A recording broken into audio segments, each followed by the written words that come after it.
ও পর্দার আড়ালের আম্মা জানেরা, ভালো করে শুনে নেন, কিয়ামতের ময়দানে নারীদের অবদান হবে সব থেকে বেশি।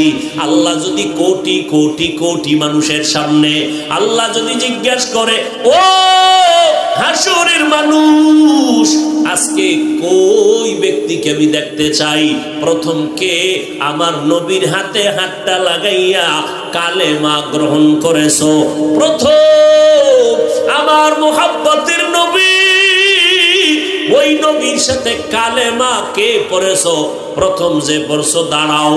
আল্লাহর কসম করে বলি, ও বৃহত্তর সিরাজগঞ্জের মানুষেরা, একজন পুরুষও দাঁড়াইবার সাহস হবে না, একজন নারী হাসরের ময়দানে দাঁড়ায় বলবেন, ও দয়ার মালিক, আমি একজন নারী, তোমার নবীর হাতে প্রথম কালেমা গ্রহণ করেছি, আমি ভিন্ন কোন নারী না, আমি নারী রহমতের নবীর বিবি খাদিজা।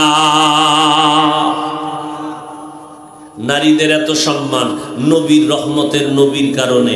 হাসরের ময়দানে আল্লাহ যদি জিজ্ঞাসা করে, আমার নবীর সাথে দিন জিন্দা রাখার জন্য প্রথমে কে গলা কাইটা রক্ত বিলাইছো, জমিনে শহীদ হয়েছো, একজন পুরুষও দাঁড়াবার ক্ষমতা হবে না, একজন আল্লাহর বান্দি দাঁড়ায় যাবেন, দাঁড়াইয়া বলবেন, আল্লাহ আপনার দিন জমিনে জিন্দা করার জন্য আমি সর্বপ্রথম গলা কাটাইয়া রক্ত ঝরাইছি, আমি একজন নারী, সুমাইয়া রাদিয়াল্লাহু আনহা।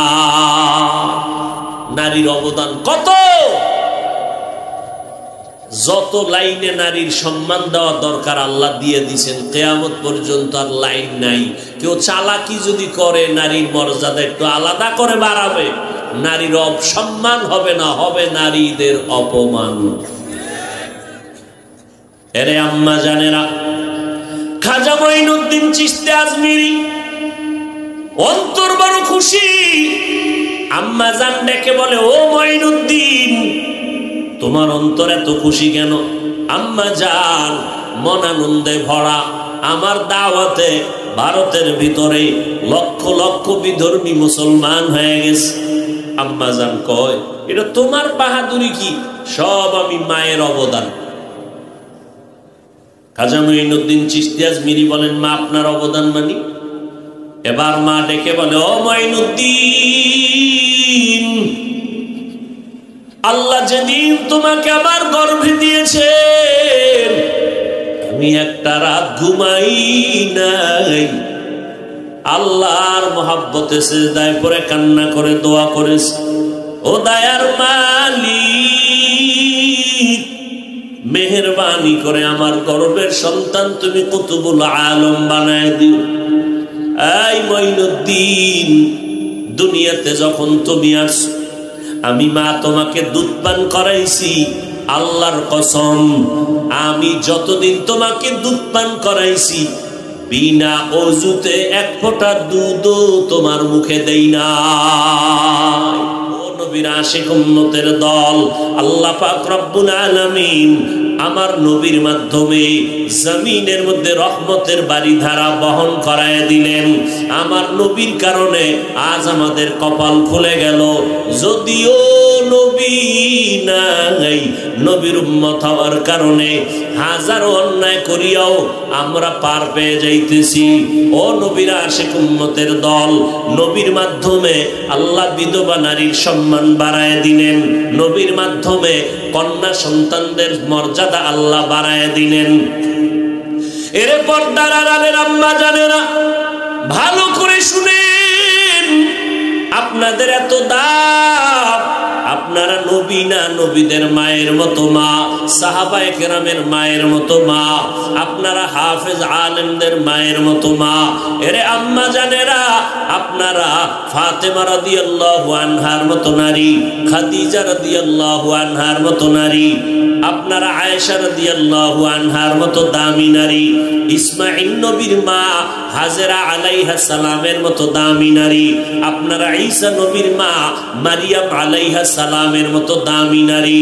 এরে আম্মা জান, আপনাদের অবদানের কারণে এই জমিনের মধ্যে দামি দামি সন্তান আসছে। আখিরাতের লাইনে বলেন আর দুনিয়ার লাইনে বলেন, মায়ের অবদানের কারণে সন্তান ভালো, চেয়ারম্যানের ব্যবহার ভালো, এসপি সাহেবের ব্যবহার ভালো, ডিসি সাহেবের ব্যবহার ভালো। খোদার কসম, এগুলো তাদের ব্যক্তিগত বাহাদুরি না, একমাত্র মায়ের দোয়া, মায়ের অবদান। মদিনাতুল মুনাওয়ারা থেকে ভারতের জমিনে একজন আল্লাহর ওলি আসলেন, খাজা মুঈনুদ্দিন চিশতি আজমিরি রহমাতুল্লাহ আলাইহি। ভারতের দাঁড়ে দাঁড়ে ঘুরলেন, বিধর্মীদের কাছে কালেমার দাওয়াত দিলেন। লক্ষ লক্ষ বিধর্মী কালেমা পড়েছেন খাজা মুঈনুদ্দিন চিশতি আজমিরি রহমাতুল্লাহ আলাইহির হাতে। আর বিধর্মীরা পর্যন্ত ওই খাজা মুঈনুদ্দিনের নাম শ্রদ্ধার সাথে বরণ করে নেয়। ও পর্দার আড়ালের আম্মা জানেরা, ভালো করে শুনে নেন, কিয়ামতের ময়দানে নারীদের অবদান হবে সব থেকে বেশি। আল্লাহ যদি কোটি কোটি কোটি মানুষের সামনে আল্লাহ যদি জিজ্ঞাসা করে, ও হাসরের মানুষ, আজকে কই ব্যক্তিকে আমি দেখতে চাই, প্রথম কে আমার নবীর হাতে হাতটা লাগাইয়া কালেমা গ্রহণ করেছো, প্রথম আমার মুহাব্বতের নবী, ওই নবীর সাথে কালেমা কে পড়েছো, প্রথম যে পড়ছো দাঁড়াও। আল্লাহর কসম করে বলি, ও বৃহত্তর সিরাজগঞ্জের মানুষেরা, একজন পুরুষও দাঁড়াইবার সাহস হবে না। একজন নারী হাসরের ময়দানে দাঁড়ায় বলবেন, ও দয়ার মালিক, আমি একজন নারী, তোমার নবীর হাতে প্রথম কালেমা গ্রহণ করেছি, আমি ভিন্ন কোন নারী না, আমি নারী রহমতের নবীর বিবি খাদিজা। নারীদের এত সম্মান নবীর রহমতের নবীর কারণে। হাসরের ময়দানে আল্লাহ যদি জিজ্ঞাসা করে, আমার নবীর সাথে দিন জিন্দা রাখার জন্য প্রথমে কে গলা কাইটা রক্ত বিলাইছো, জমিনে শহীদ হয়েছো, একজন পুরুষও দাঁড়াবার ক্ষমতা হবে না। একজন আল্লাহর বান্দি দাঁড়ায় যাবেন, দাঁড়াইয়া বলবেন, আল্লাহ আপনার দিন জমিনে জিন্দা করার জন্য আমি সর্বপ্রথম গলা কাটাইয়া রক্ত ঝরাইছি, আমি একজন নারী, সুমাইয়া রাদিয়াল্লাহু আনহা। নারীর অবদান কত! যত লাইনে নারীর সম্মান দেওয়া দরকার আল্লাহ দিয়ে দিয়েছেন, কিয়ামত পর্যন্ত আর লাইন নাই। কেউ চালাকি যদি করে নারীর মর্যাদা একটু আলাদা করে বাড়াবে, নারীর অপসম্মান হবে না, হবে নারীদের অপমান। এরে আম্মা জানেরা, খাজা মুঈনুদ্দিন চিশতি আজমিরি অন্তর বড় খুশি। আম্মা জান ডেকে বলে, ও মুঈনুদ্দিন, তোমার অন্তর এত খুশি কেন? আম্মা জান মন আনন্দে ভরা, আমার দাওয়াতে ভারতের ভিতরে লক্ষ লক্ষ বিধর্মী মুসলমান হয়ে গেছে। আম্মা জান কয়, এটা তোমার বাহাদুরি কি? সব আমি মায়ের অবদান। খাজা মুঈনুদ্দিন চিশতি আজমিরি বলেন, মা আপনার অবদান মানি? এবার মা ডেকে বলে, ও মুঈনুদ্দিন,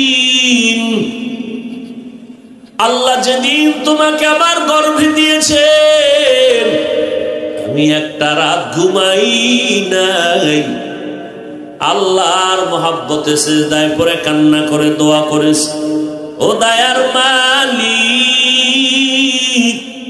মেহেরবানি করে আমার গর্বের সন্তান তুমি কুতুবুল আলম বানায় দিও। এই মুঈনুদ্দিন, দুনিয়াতে যখন তুমি আসছো, আমি মা তোমাকে দুধ পান করাইছি, আল্লাহর কসম, আমি যতদিন তোমাকে দুধ পান করাইছি, বিনা অজুতে এক ফোঁটা দুধও তোমার মুখে দেই না। কয়জনের মা পাইবেন এই দুনিয়ায়? বাংলাদেশ বাদ সারা দুনিয়া খুঁজে পাইবেন যে বাচ্চাকে দুধ দেয় অজুর সাথে। ওই যে একটা প্রবাদ আছে না, সংসার ধন্য হয় রমণীর গুণে, ধ্বংস হয় নারীর কারণে।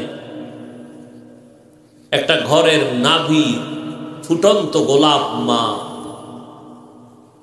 মায়ের অবদান, মায়ের আদর্শের কারণে সন্তানের আদর্শ সুন্দর হয়।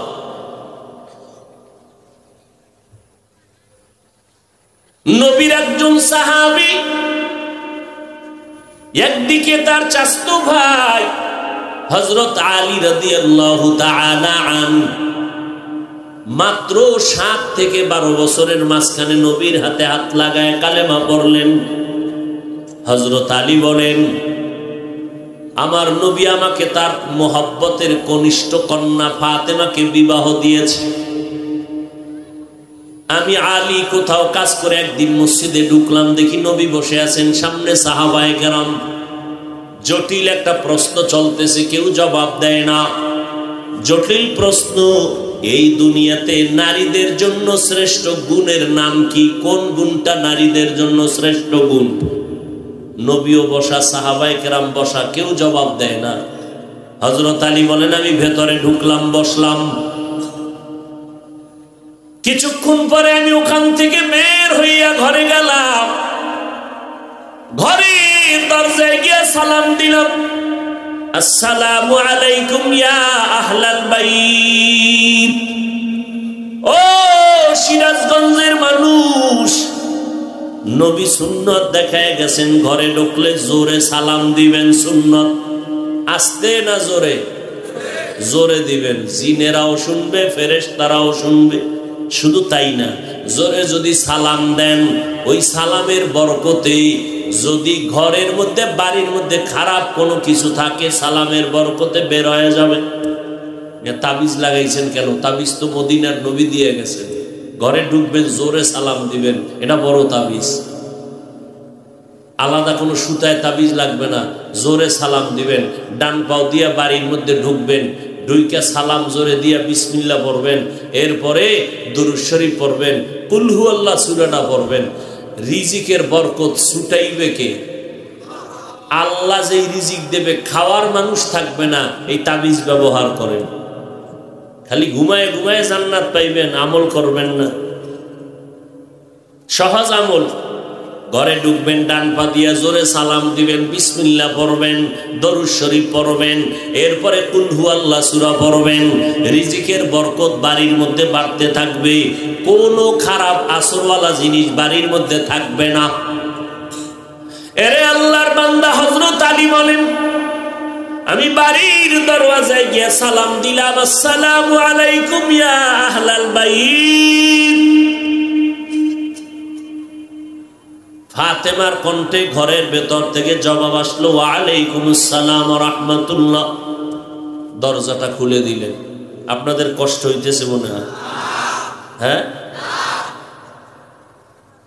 আর একটু সামনে আগাবো? আল্লাহ সবাইকে কবুল করেন। কিছু বেরান্না মানুষ আছে, 2 ঘন্টা বয়ান শুনবে, কিন্তু এই বরকতের মোনাজাতে অংশগ্রহণ করবে না। আসলে এটা কপাল। কপাল যদি খারাপ হয়, তা আমি হাফিজুর রহমান কেন, সারা দুনিয়ার হুজুরেরা কেন, স্বয়ং নবীও বয়ান করে কালেমা করে। এরকম 2-1 জন বেঈমানের নাম জানেননি? নবীর বয়ানেও কালেমা পড়ে না, কত বড় বেঈমান! নাম কি? আর কপাল যদি খুলে যায়, আল্লাহ যদি কপাল খুলে দেন, তাহলে নবীকেও জবাই করতে এসে কালেমা পড়ে। কে? এটা কপালের বিষয়। কপাল খুইরা গেলে নবীর বয়ানেও কালেমা পড়ে না, আর কপাল খুইলা গেলে নবীরে জবাই করতে এসেও কি পড়ে নেয়? কালেমা পড়ে নেয়। হযরত ওমর নবীরে জবাই করতে এসে কালেমা পড়ে, কত দামি হয়ে গেলেন। একটু চিন্তা করেন তো, বালিশে মাথা লাগায় এটা কেমন মানুষ যে ওমর রাস্তা দিয়ে ঢুকলেই শয়তান টের পাইলে দৌড়। ওমর যেই রাস্তায় ঢুকে, শয়তান ওই রাস্তায় থাকে না, পালায় যায়। কেমন মানুষ! শয়তান ভয় পায়। আমাকে বাঙালি একটাই কয়, হুজুর শয়তান আমারও ভয় পায়। কেন কয়? আমি ওর থেকে বড় শয়তান। আমি যেই পরিমাণ শয়তানি আমি জানি, শয়তানও জানি।